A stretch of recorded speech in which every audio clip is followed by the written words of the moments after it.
that'll work, I'll save you all the glare off the top of my noggin. So it's a pleasure to be here today with y'all. Really appreciate the invite. And so one thing I'm not going to do is try to wow you with my knowledge and expertise on tamarack control, because I'm definitely not an expert. The one thing I do know is people and partnerships.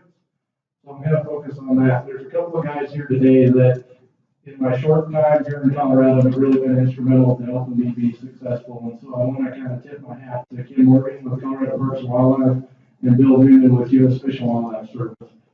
Ken and Bill really walked in my door and started talking to me about Colorado and opened up with a lot of past experiences. And so it helped me kind of hit the ground running here in the state and really get off on a positive start. And then one other guy I want to point out, one of my employees is here, a young man named Jonas Feinstein. Jonas, if you'll raise your hand. He's the NRCS State Forester here in Colorado. And prior to working in Colorado for NRCS, coming up on 18 years, all the other foresters I work with, I would refer to them as maybe tree huggers a little bit. But Jonas is the first forester that I met that all he wants to do is kill trees. And so we're working through some issues with Jonas on proper forest management, and he likes to use really scientific technical phrases like groupie clumpy. So if you hear that phrase, he's usually somewhere nearby. So thanks again for having me. The NRCS has partnered with the Tamarack Coalition, I think, for going on a little over a decade now, for the past 10 years. And so one of the things, for the NRCS, conservation technical assistance is the key to us being able to deliver our programs, deliver our conservation planning, working with private landowners, working with state, local entities, and it all revolves around building relationships. So for successful conservation, we have to first be successful at building relationships and building partnerships. And that's one of the things in the short time I've gotten to know Stacy and Rusty and the crew at the Tamarack Coalition. That's one of the things they really seem to have mastered as an organization, is they're good about going out and building diverse relationships with a diverse group of people, whether it be private landowners, federal, state, local entities, and local coalitions to be successful. For the NRCS, we have a number of special initiatives, and I wouldn't be able to say I was doing my job if I didn't try to tip my hat to a few of those. For those of you that may not be familiar with Colorado, in the San Luis Valley in south central Colorado, some of the oldest settlements in the state. Matter of fact, some Spanish land grants existed down there that are 200 to 300 years old, and the acequias are community water rights. And so we work with these typically small acreage producers on these acequias, and they are very distrusting of especially the federal government. So we work locally through other private landowners, conservation districts, and other partners to go in there and talk with those folks, find out what their goals are, what they want to do on their farms, and how they manage that water as a community. And so we've been able, through our Strike Force initiative, to have some what I'll say small successes in the last few years, and it's starting to really build some momentum. The second one in the middle of the screen is the Black-footed Ferret Initiative, and this is one that's near and dear to Kim Morgan's heart. The Black-footed Ferret, for those who may not know, was thought to be extinct until about, was it 1983? When a rancher's dog in Tete, Wyoming come carrying up a carcass of what they thought, I think, was a muskrat. And the wife argued with the husband, which, one thing for the guys in the room, the wife is always right. And in this case, she grabbed up the carcass and she said, "That's not a muskrat." She took it to their taxidermist, and the taxidermist said, "Well, I got good news and I got bad news." So the good news is it wasn't a muskrat. The bad news is it was black-footed ferret, which was thought to be extinct at the time. So as a result of that find, the U.S. Fish and Wildlife Service developed their Black-footed Ferret Recovery Center just here north of Fort Collins, a few miles. And then in the past 4 years, is that right, Kim? The Colorado Parks and Wildlife, Fish and Wildlife Service, NRCS, and a host of other partners have worked together to, I believe, do 14 release sites in the state of Colorado, releasing somewhere around 135 black-footed ferrets. We are running into some challenges with sylvatic plague and how to treat the prairie dogs. Prairie dogs are the primary staple or food source for black-footed ferrets, and so when the prairie dog colony plagues out, we lose our ferrets. So we're trying to overcome that challenge, but if things weren't difficult or challenging, we wouldn't be doing them anyway. So, and lastly, I'll mention our soil health initiative, and this is one that involves a diverse partnership with our universities, Ag Research Service, private landowners, and there's a host of soil health workshops going on around the state. If you get an opportunity to attend one of those, the greatest thing about those, I think, is the fact that we have agricultural producers talking to ag producers about their experiences with soil health, how it's improved their operations, how using multi-species cover crops and diversifying their crop rotations has really helped to improve the overall bottom line on their farms. But in all three of these initiatives, they wouldn't have been possible without the relationships that were built between all the partners involved, and then ultimately ended up in some successful conservation measures. Next, I want to talk about, it's important that we grow our youth. So as we talk about the next generation, when we get an opportunity, whether it be through a water festival, a workshop, or an environthon, to work with elementary students or junior high students, get the parents involved, we're kind of helping grow that next generation of environmental scientists, agriculturalists, maybe even a few foresters if they come to the table. So as we work with our youth, the lady in the outfit and the cape in the upper left-hand corner, that's Petra Barnes. She's our public information officer. And she did this great campaign, come up with a superhero name, and was going out talking to all these third grade kids. And lo and behold, about 2 months later, I get this cease and desist order from an attorney saying, hey, that superhero name is already trademarked for such and such cereal. You cannot use it. So she had to do away with the cape, and we had to change our superhero name for, I think we called it Captain Conservation, and I'm not sure, we had to change it up a little bit. So, but getting to that next generation is really going to help us develop children that have an interest in science and an interest in the environment, and help us have successful partners and successful landowners in the future. Snow surveying is one of our key programs. Everybody that, whether they're a skier, snowboarder, kayaker, farmer or rancher that uses irrigation water, it seems everybody from urban municipalities to recreationalists are interested in what's the snowpack look like this year, what's that potential water supply forecast going to be. And so we're fortunate this year here in Colorado in the Rocky Mountains. I think our current snowpack ranges from 120 to 180% above normal. So now we just got our fingers crossed. I've got a slide coming up here on the Emergency Watershed Protection Program. So we got our fingers crossed, hoping that if we do experience some localized flooding, that hopefully it's just slow, easy, localized flooding and not catastrophic floods like we saw in 2013 and 2015. The picture on the right, the older gentleman getting ready to grab the shovel, he's a retired NRCS soil scientist. He worked 45 years or so for the agency, and this picture was taken in the San Luis Valley when they were finishing up the soil survey down there. That gentleman started the soil survey in the San Luis Valley, so he got to dig the first study hole, and they invited him out when they were finishing up the last sample with the Giddings probe, and he got to dig the last hole in the San Luis Valley to wrap up that initial soil survey down there. So, and I apologize, I totally blanking out on his name, but it was really a cool opportunity for him to be involved. The Emergency Watershed Protection Program is funded through the Stafford Act, and it's one that the NRCS, it required us to reach out and work with what I'll call non-traditional partners. So we had to go about working and building relationships with private landowners that weren't agricultural producers. They were urban and suburban residents, local municipalities, county units of government, and others that we don't typically interact with.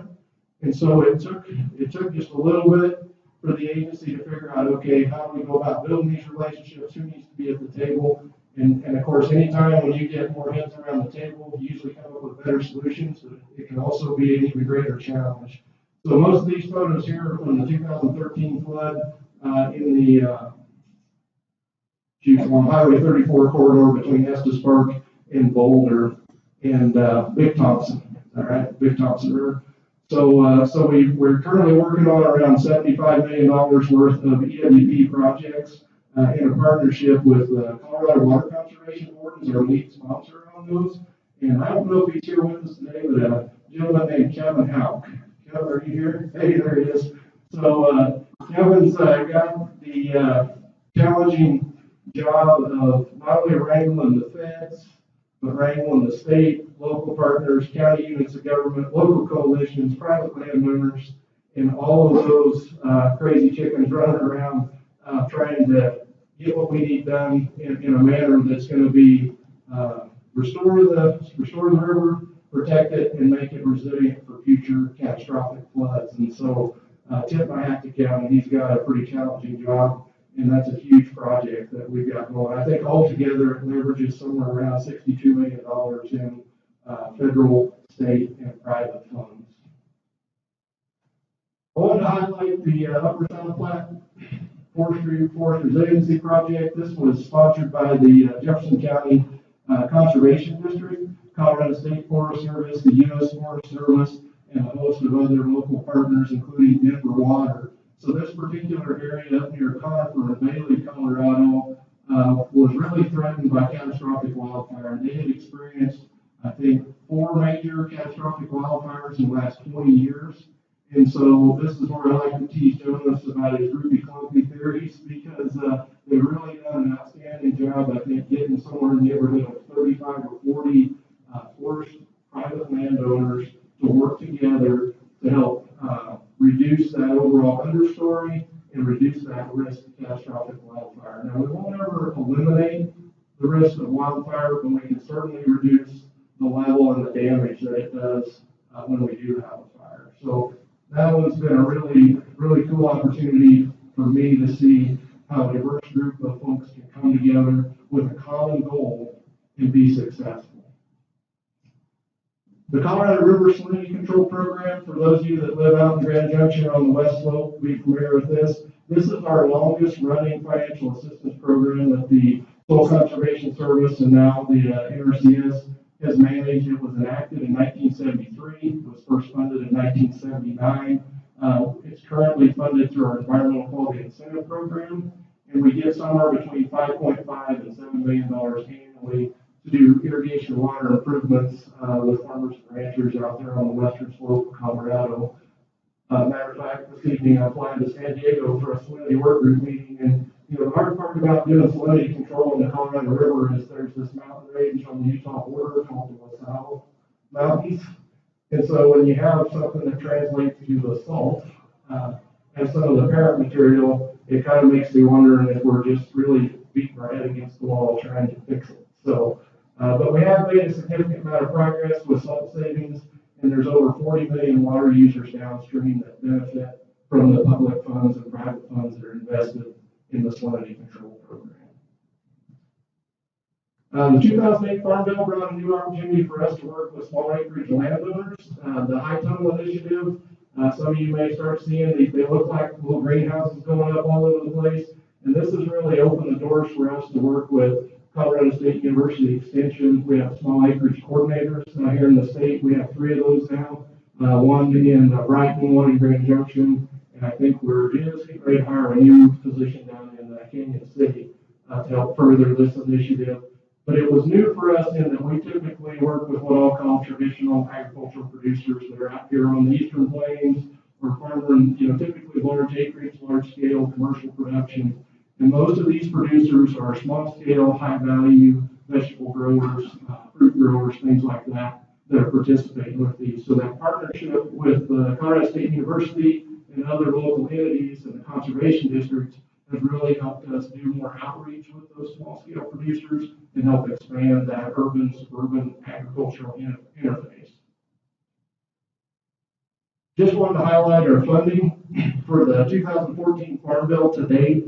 In the last 3 years through our EQIP program, we've funded nearly $85 million in contracts here just in the state of Colorado. Through our Conservation Stewardship Program, a little over $13 million, and those are annual funds for 5-year contracts. And then through our Ag Conservation Easement Program, $23 million over the last 3 years.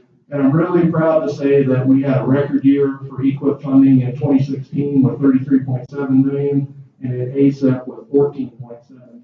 So of that $23 million in ASEP funds, 14.7 of that came in 2016.